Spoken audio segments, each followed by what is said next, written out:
ဘိုက်ဆန်ကစကားမပြောဘူးဒါပေမဲ့အာကာသကိုပြန်တက်စေတယ်နီးပညာကိုပြောင်းလဲတယ်လူပေါင်းကိုပြန့်ရေးတယ်ဒီနေ့မှာတော့ကမ္ဘာပေါ်မှာအချမ်းသာဆုံးလူ9ဦးရဲ့ဘဝတွေကိုခရီးသွားကြမယ်သူတို့ရဲ့ငွေကြေးထက်ပိုပြီးသူတို့ရဲ့ရည်မှန်းချက်တွေကအရေးကြီးတယ်ဆိုတဲ့အကြောင်း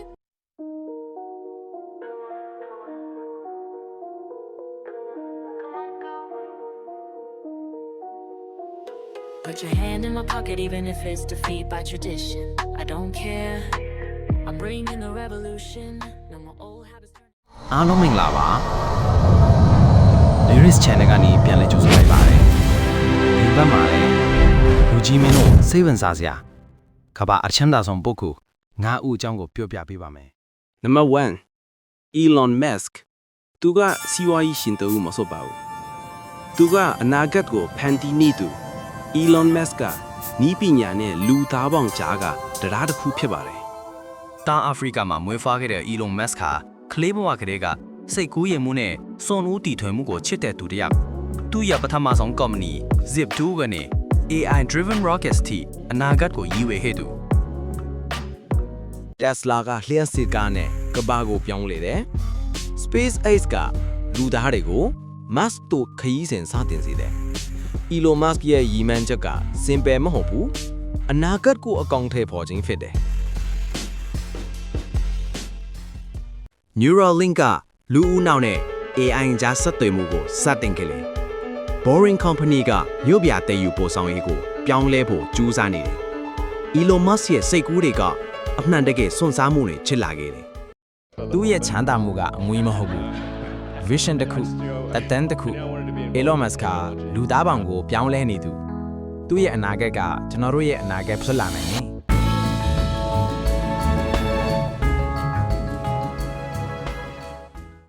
ချမ်းသာမှုနဲ့ယဉ်ကျေးမှုကိုဥဆောင်သူသူ့အမေကချမ်းသာမှုနဲ့ passion နဲ့ပဲမှာတောင်းတဲ့တစ်ခုဘာနာအာနို LVMH Group ရဲ့ဥက္ကဋ္ဌသူရဲ့အောင်မြင်မှုကငွေကြီးထက်ပိုပြီးယဉ်ကျေးမှုကိုပြောင်းလဲနိုင်တဲ့အာဏာတစ်ခု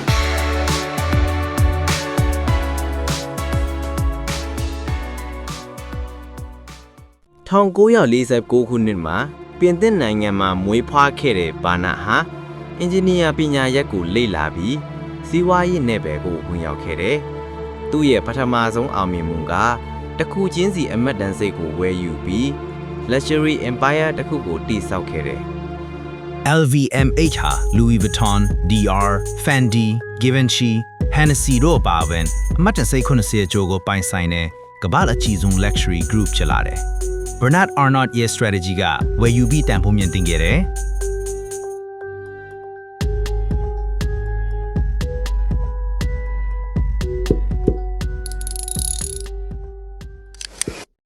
သူဟာစီးပွားရေးရှင်တူဦးတော်က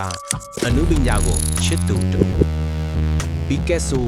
ဝါဟိုးလိုရဲ့ပကြီးကားတွေကိုစူဆောင်းပြီးယဉ်ကျေးမှုနဲ့စီးပွားရေးကိုပေါင်းစည်းနိုင်သူတူဖြစ်ပါတယ်သူ့ရဲ့ချမ်းသာမှုကငွေမဟုတ်ဘူး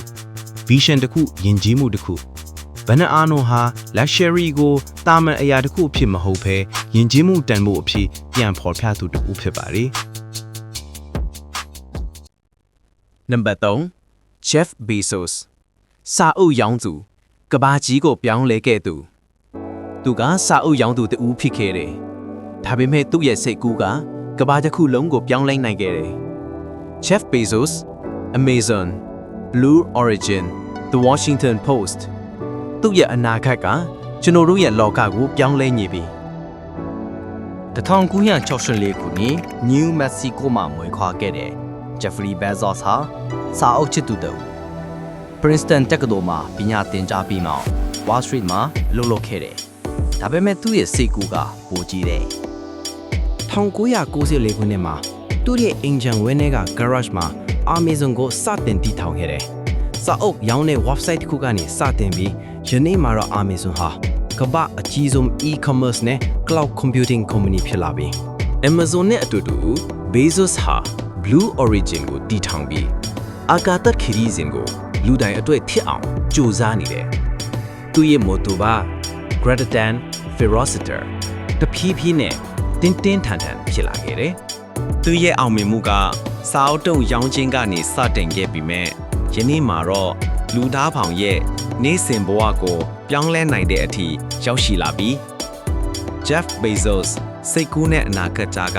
တကြောင်တစ်ခုဖြစ်လာခဲ့တဲ့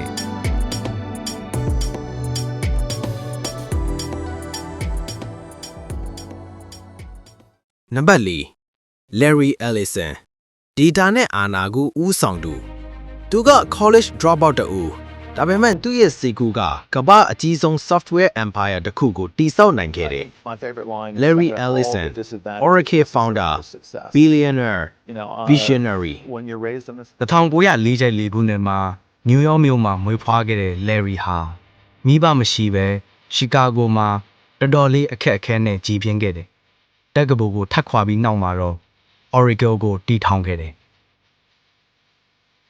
Oracle ဟာ database နည်းပညာနဲ့ cloud computing နယ်ပယ်မှာကမ္ဘာအကြီးဆုံး tech company တစ်ခုဖြစ်လာတယ်။ Larry Ellison ရဲ့ vision က data ကိုအာဏာအဖြစ်သုံးနိုင်တဲ့နည်းလမ်းကိုအကောင့်ထဲပေါ်နိုင်ခဲ့တယ်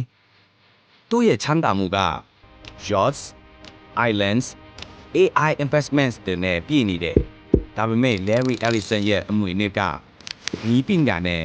လူပေါင်းကြားကတရားတစ်ခုဖြစ်လာခဲ့တယ်။သူက billionaire တူမဟုတ်ဘူး။သူက vision တစ်ခု Larry Ellison data နဲ့အနာဂတ်ကိုဦးဆောင်သူ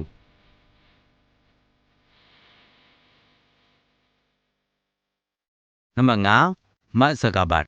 လူမှုကွန်ရက်နဲ့အနာဂတ်ကိုဖန်တီးသူသူ့ရဲ့စိတ်ကူးတစ်ခုကလူသားတွေကိုချိတ်ဆက်ပေးတယ်သူ့ရဲ့အနာဂတ်ကတော့ Metaverse ဖြစ်တယ် Mark Zuckerberg လူမှုကွန်ရက်နဲ့နည်းပညာအနာဂတ်ကိုဦးဆောင်သူ